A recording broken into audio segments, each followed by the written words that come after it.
लालगंज विधानसभा से इस बार ex army जिन्होंने सेना से वीआरएस लेकर के समाज सेवा में कदम रखा और एक हॉस्पिटल की नींव रखी। इसके अलावा बच्चों को ट्रेनिंग भी देते हैं और इस बार जो है विधानसभा का चुनाव लड़ने के लिए हुंकार भर दिया है।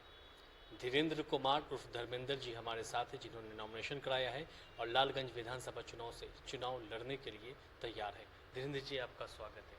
आपको भी। ये बताइए कि सेना से आपने वीआरएस लिया, उसके बाद समाज सेवा में कदम रखा, हॉस्पिटल की नींव रखी, अब इस बार जो है विधानसभा चुनाव आप लड़ रहे हैं, क्या कुछ चल रहा है आपके दिमाग में? देखिए, मैं एक सैनिक था। एक सैनिक देश का बेटा होता है। जब हमने अपने खुद मेरा जो समाज है, जो लालगंज विधानसभा है, जब मैं यहाँ पे आया देखा तो जो आज़ादी के बाद हमारे देश में 40 फीट का हाईवे बन सकता है, 60 फीट का हाईवे बन सकता है, लेकिन हमारे देश में आज़ादी के बाद जो दलित महादलित टोला है, खुद का मेरा भी सड़क नहीं बन पाया, अभी तक नहीं बन पाया। जो कन्या शादी होकर आई, आज 79 साल हम लोग आज़ादी का मना रहे हैं, लेकिन जो कन्या शादी होकर आई आज वो दादी नानी बन गई, लेकिन हमारे समाज का विकास जो होना चाहिए था वो नहीं हुआ। ये एक उदाहरण मात्र हम आपको बता रहे हैं कि जब हमारे देश में हाईवे बन सकता है तो मेरा सड़क भी बन सकता था। वो विकास जो होना चाहिए था वो नहीं हुआ। जनता जाति धर्म में उलझे हुए रह गए। तो ये सब सोच करके मैं कहा कि नहीं, एक बार जब हम निष्ठा से देश सेवा कर सकते हैं तो समाज सेवा भी बहुत निष्ठापूर्वक करके और एक परिवर्तन लाए, राजनीति में एक अच्छे वातावरण को जन्म दिया जाए, जब आने वाला पीढ़ी एक देखे कि हाँ, एक सैनिक कैसे हमारे समाज को सेवा किया है, तो उस प्रकार हम भी करें। सीमा पर खड़े होना और देश की सुरक्षा करना ये अलग चीज़ है, लेकिन देश के अंदर पॉलिटिक्स में आकर के पॉलिटिक्स करना ये अलग चीज़ है, अलग ही चीज़ें आप समझ रहे हैं। देखिए, अलग चीज़ है, वो सही बात है आपका कि एक अलग चीज़ है। जो देश के सीमा पे रक्षा करना वो अलग है, समाज का सेवा करना एक वो अलग है। लेकिन जब हम देश सेवा कर सकते हैं तो समाज सेवा भी कर सकते हैं। जब हमारा देश सुरक्षित है तो समाज सेवा भी सुरक्षित एक सैनिक दे सकता है आपको। तो कठिनाइयाँ हैं, जैसे जाति धर्म की कठिनाइयाँ हैं, झूठ की राजनीति है, ये सब कठिनाइयाँ आता है। जो चीज़ें आपने देखी हाँ, भी हमने देखा। कम से कम एक साल प्लस से हम घूम रहे हैं, 1 to 1 मुलाकात कर रहे हैं सारे लोगों से, घर घर जाके जन जन मिले। कई एक ऐसे सुविधाएं मतलब त्रुटियां हैं हमारे समाज के अंदर, जो उसको कठिन है, लेकिन उसको ठीक किया जा सकता है। उसके लिए दृढ़ संकल्प की जरूरत होगी। मतलब 1 साल से आप तैयारी कर रहे हैं? हाँ, 1 साल से, अगस्त 2024 से सोच लिया था कि भाई विधानसभा चुनाव लड़ना है? नहीं, मेरा सेवा भी मानव सेवा ही है, युवा सेवा ही है। मेरा सेवा जन से जुड़ा हुआ है। आपके जानकारी के लिए मैं बता देना चाहता हूँ कि जब अगर मेरे अंदर आत्मनिर्भरता नहीं आएगी तो कोई सरकार या कोई नेता किसी को नौकरी नहीं दे सकता है।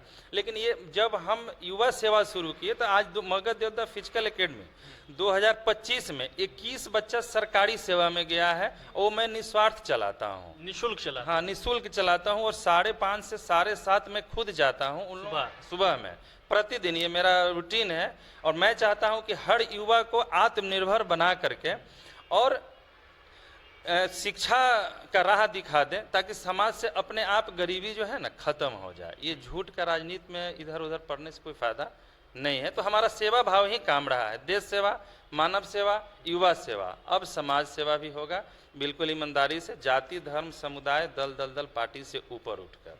लालगंज को लेकर के क्या संकल्प रखा है? हाँ, लालगंज के जो मेरा संकल्प है, लालगंज हमारा जो लालगंज की धरती पे जो आप यहाँ पे आए हैं, हमारे इस लालगंज की धरती पे बहुत कुछ है।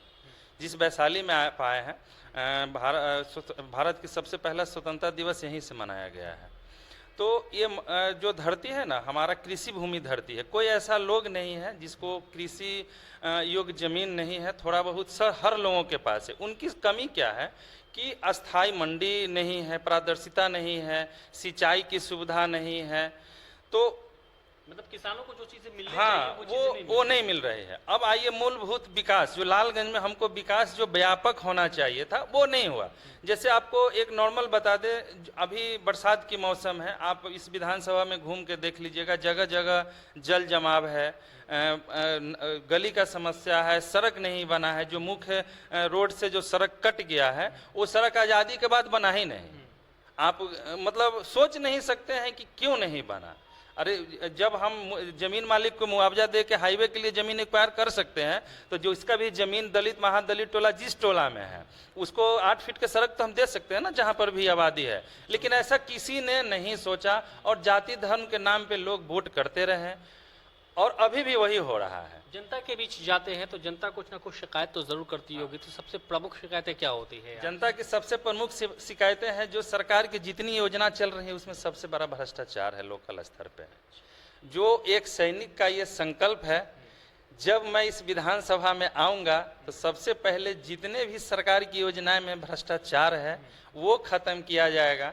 जो आज़ादी के बाद से जो जनता की शिकायत है, जो सड़क नहीं बना है, वो सड़क के बनाने का जिस भी प्रावधान से बने, जितना दिन में बने, वो अगर मैं 100% बनाने का काम करूंगा, जो जनता का मूल शिकायत है। आप गांव में चले जाइएगा, अभी तक हम लोग पेपर में देख रहे हैं कि इंदिरा आवास इतना मिल गया, इतना मिल गया। आप अभी चलिए, इतने ऐसे घर हैं जिनको इंदिरा आवास मिलना चाहिए था, जो जिनको मिलना चाहिए था नहीं मिल रहा है। अभी तक नहीं मिला है। जो समाज हमारा पीछे है, सरकार कोई भी आती है योजना चलाती है, लेकिन योजना के उतारने वाला एक संकल्पित व्यक्ति तो होना चाहिए ना। पहली लड़ाई धीरेन्द्र जी की भ्रष्टाचार के खिलाफ है, 100% भ्रष्टाचार के खिलाफ। पॉलिटिकल पार्टियों के खिलाफ नहीं, अगर भ्रष्टाचार में लिप्त है तो रहेगा, बिल्कुल रहेगा। भ्रष्टाचार, देखिए हमको तनख्वाह मिल रहा था तो हम सेवा कर रहे थे ना।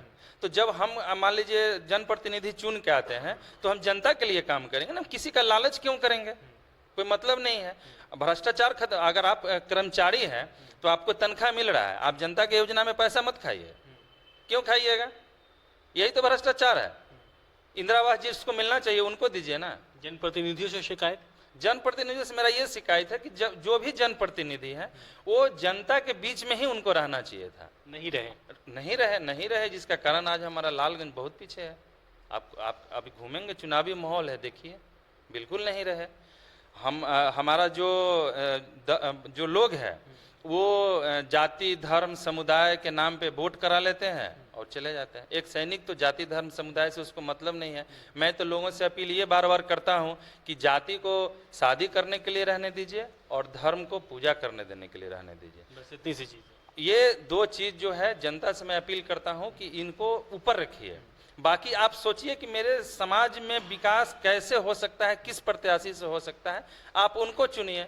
ये धर्म कोई व्यापार नहीं ना है कि वोट मांगेंगे हम धर्म के नाम पे, ऐसा करना उचित नहीं होता है किसी भी प्रत्याशी के लिए। धीरेन्द्र जी के निर्दलीय चुनाव लड़ने से सबसे ज्यादा नुकसान किस पार्टी को होने वाला? देखिए, मैं एक सैनिक हूँ, और जो लोग समझते हैं कि एक सैनिक को वोट करना चाहिए, तो हमारे साथ वो सारे दल सारे पार्टी के लोग हैं जो मुझे वोट करेंगे।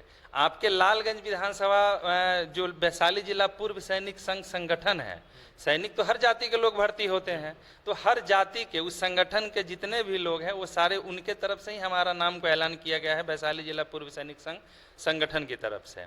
तो वो लोग सारे लोग हैं, और एक सैनिक होने के नाते हर जाति धर्म समुदाय हर पार्टी का मेरे पास वोट है। कितना वोट ला पाएंगे?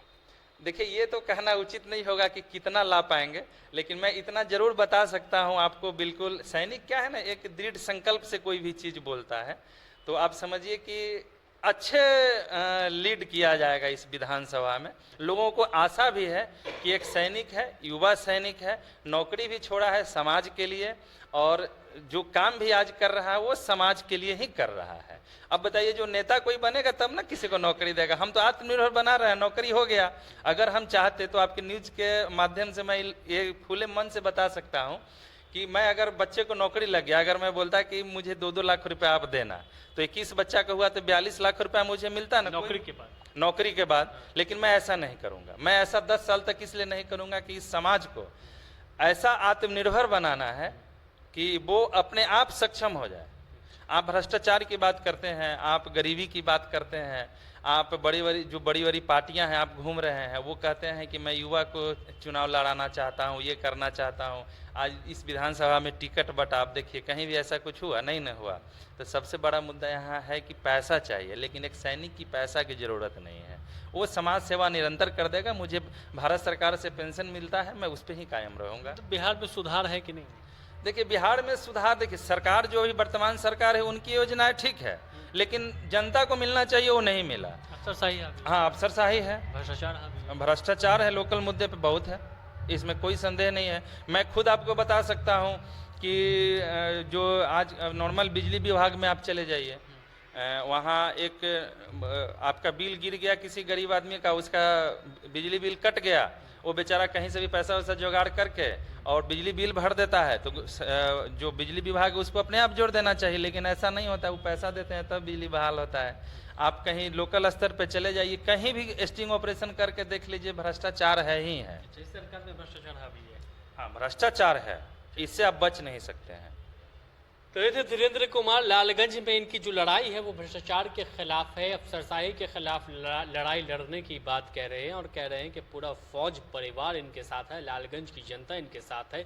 देखने वाली बात ये होगी कि लालगंज में इस बार क्या कुछ बदलाव देखने को मिलेगा।